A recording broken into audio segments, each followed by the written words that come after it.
The great Brahma gods from each of the 5 pure abodes brought the news to all beings that 100,000 years from now, a perfectly enlightened Buddha would arise in the world. Those who wish to meet up with him must maintain the 5 moral precepts and constantly develop loving kindness. Humans and deities wondered who the future Buddha might be, but no answer was forthcoming until a sign appeared, making the identity of the heavenly Bodhisattva known.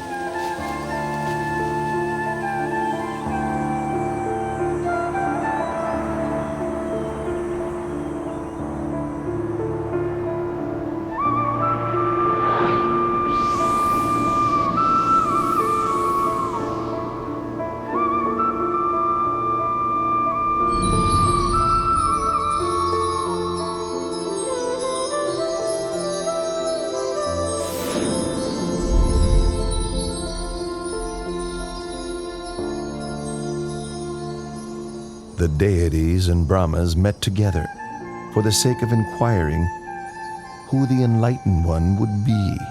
At that very moment, the answer became clear, as they all saw the 5 preliminary signs appearing in Santusita Devaputa. The 5 signs which appeared were withering of the decorative celestial flowers on his body, the divine raiment becoming discolored, sweat dripping from his armpits, his complexion becoming mottled, and a feeling of weariness with the heavenly world arising within him. Upon recognizing the 5 preliminary signs, the deities invited Santusita, the Buddha to depart from Dusita heaven and take birth in the human world. Santusita Devaputa then made the 5-fold survey of the earth to see if conditions were right for his birth.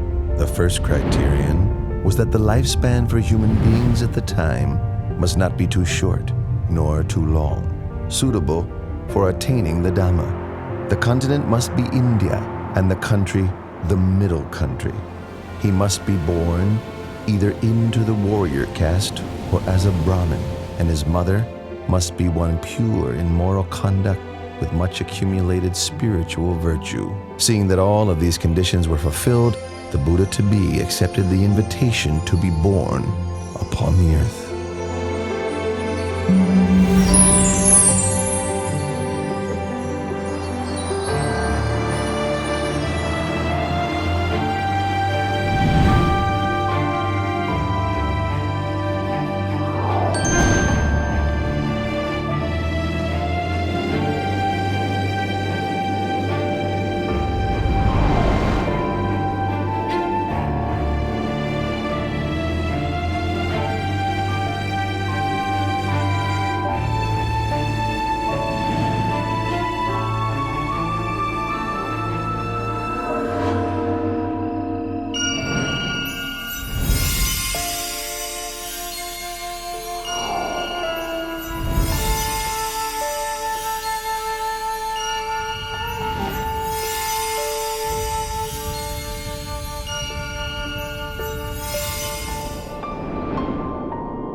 How do you Royal astrologers interpret the Queen's dream. Your wife, the Queen's dream, indicates that you are to have a son. He will possess tremendous merit, great power and might. He will be peerless.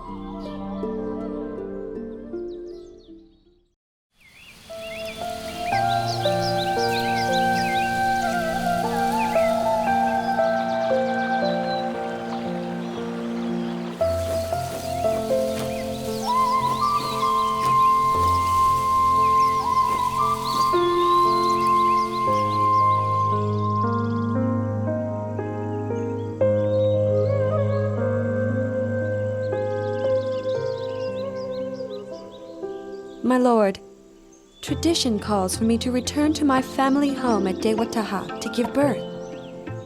You have my permission.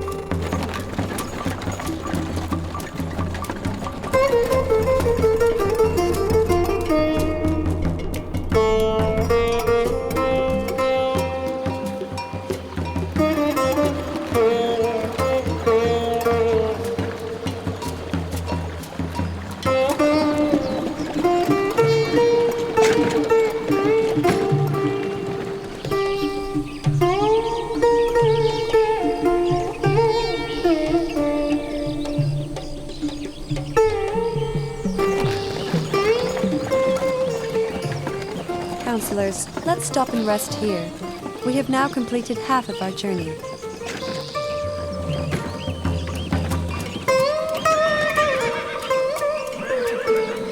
The forest park of Lumpini is so beautiful and shady. We've been traveling half the day. You must all be tired. Let's rest for a while. Your Highness, if that is your wish, then please rest beneath that solid tree over there.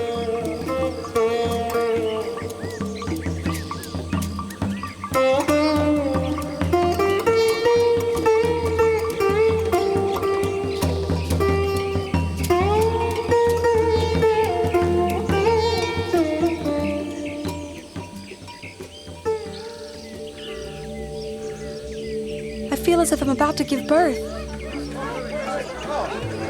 Quickly, join in and help. Her Majesty's time has come. Hurry, hurry!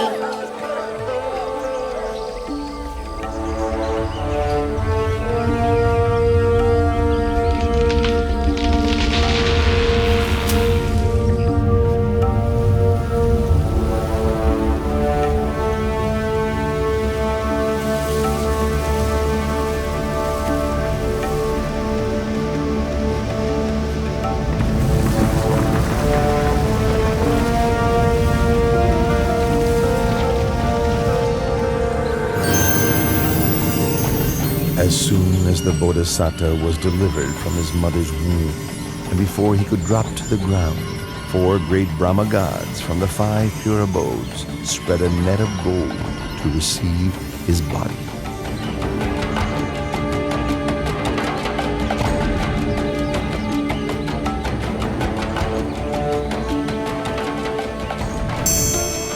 On that day, the full moon of the 6th month, the year of the Buddha's birth, equivalent to 623 BC.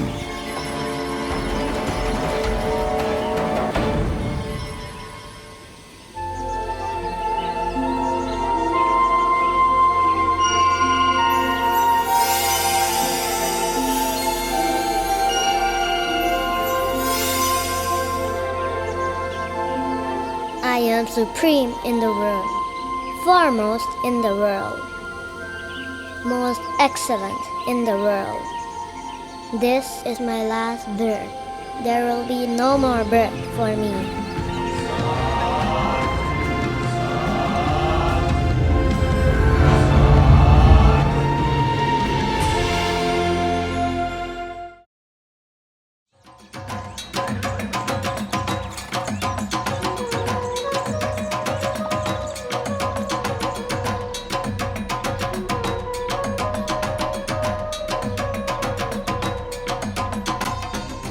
I have heard the good news of your son's birth and have come to pay a visit. Venerable Asita, I thank you very much. And as you have been respected by the Sakyan royal family for a long time now, would you be so kind as to examine my child's physical characteristics? The whole family gathered here would be able to hear. Your Majesty, please place your child in the cradle first, so that I can see him well.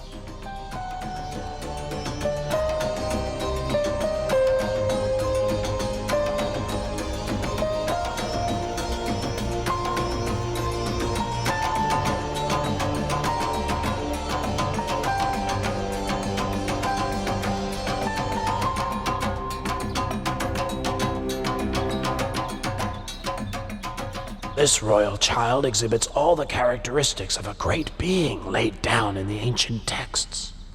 I have never seen any being with the signs expressed to such perfection.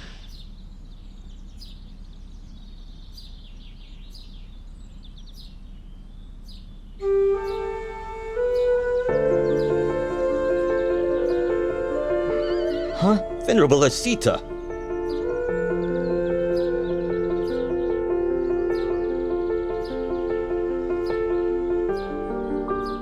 I have examined the characteristics of your newborn son.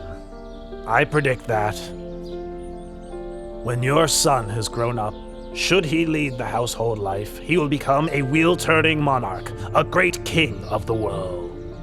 But if he should leave, he will become a fully enlightened Buddha, supreme teacher of gods and humans. Oh, but it's such a pity. What's such a pity, Venerable Asita? It's a pity that I am too old to have the chance to live to see this great being grow up.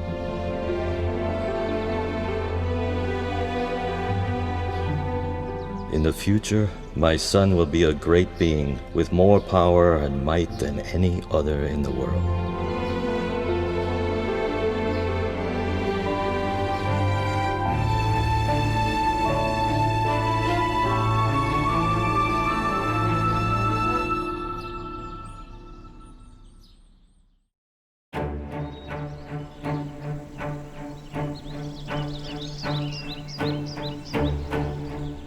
From the 108 Brahmins I invited for the naming ceremony, you 8 have been selected to interpret my baby son's characteristics. You are all proficient. Please give your prediction for my son's future life.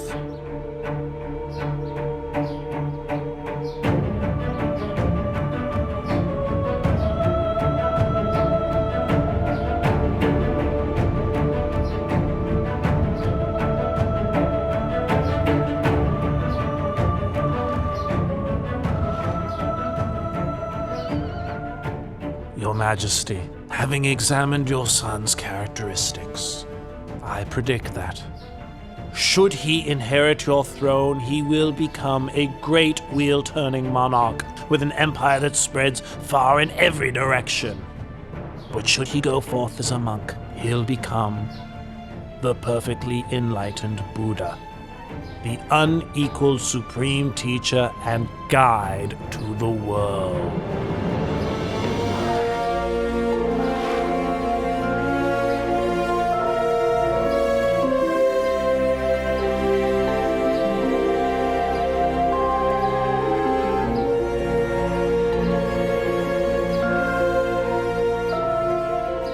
Venerable Kundanya, you are the last of the 8 Brahmins.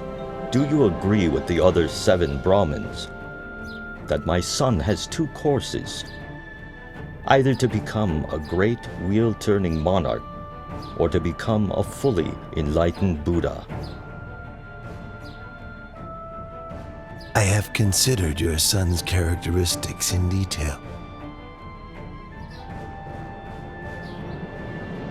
and can see only one path for him. He will certainly not live as a householder, but will go forth as a monk. Then he will become enlightened as the Lord Buddha. This is beyond doubt, Your Majesty.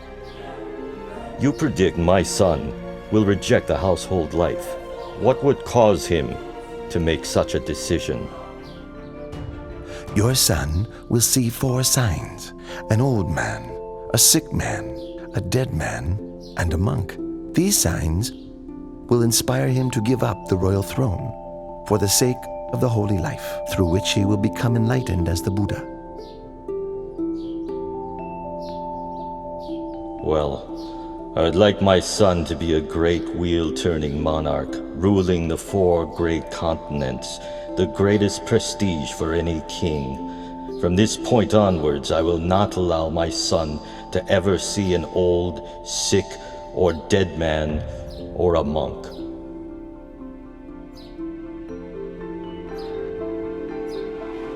Having predicted the prince's future life, the 8 Brahmins gave him the auspicious name Siddhartha, meaning he who will succeed in that which he desires.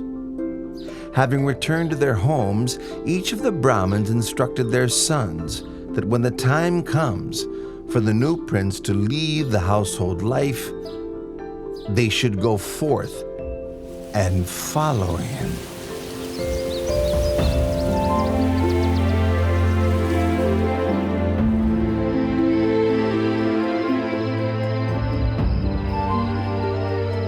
Seven days after Prince Siddhartha's birth, his mother, Queen Siri Mahamaya, passed away and became a god in the heaven of Tusida.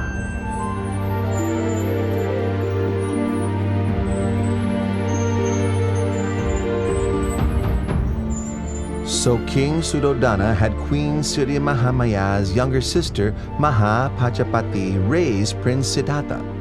Later, the king took Mahapajapati as his new queen. King Suddhodana and Queen Mahapajapati had a son and a daughter together, but the queen still loved and cared for Prince Siddhartha as if he were her own son.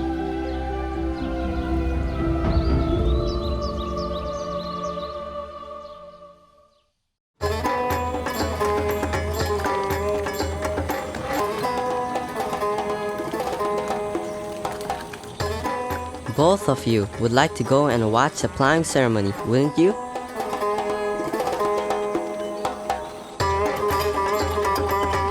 Today my father has had the city decorated in preparation for a great ceremony. It only takes place once a year. Go and watch. I will simply sit here. You needn't worry about me. With your permission, we'll go and watch for a while. As soon as the ceremony is finished, we'll be right back, Your Highness.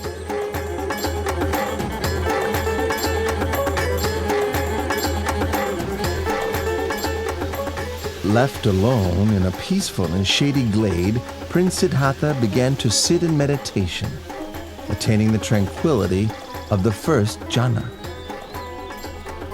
As the afternoon passed by, the shadows of all the trees moved with the course of the sun, except for the shade of the rose apple tree under which the prince sat. It did not shift position,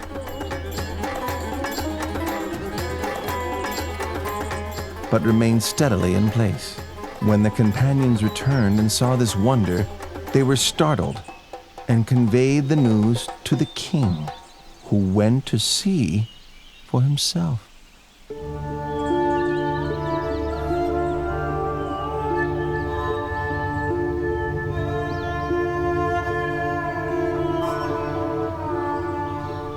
When my son was newly born, Asita the hermit came to look at him, and to my surprise he bowed at my son's feet.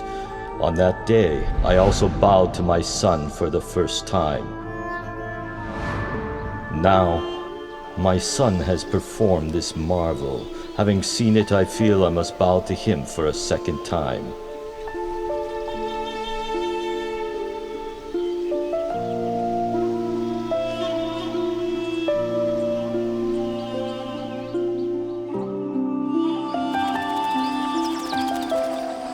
When Prince Siddhartha was 7 years old, King Suddhodana had 3 ponds dug in the grounds of the palace, so that the prince could enjoy himself playing with his friend. Upon seeing that the prince had grown sufficiently to begin his education, King Suddhodana sent him to study with the renowned teacher Visavamita. Prince Siddhartha trained in 18 arts and sciences until he was adept. He was his teacher's top student, and before too long, he had learnt all that his master could teach.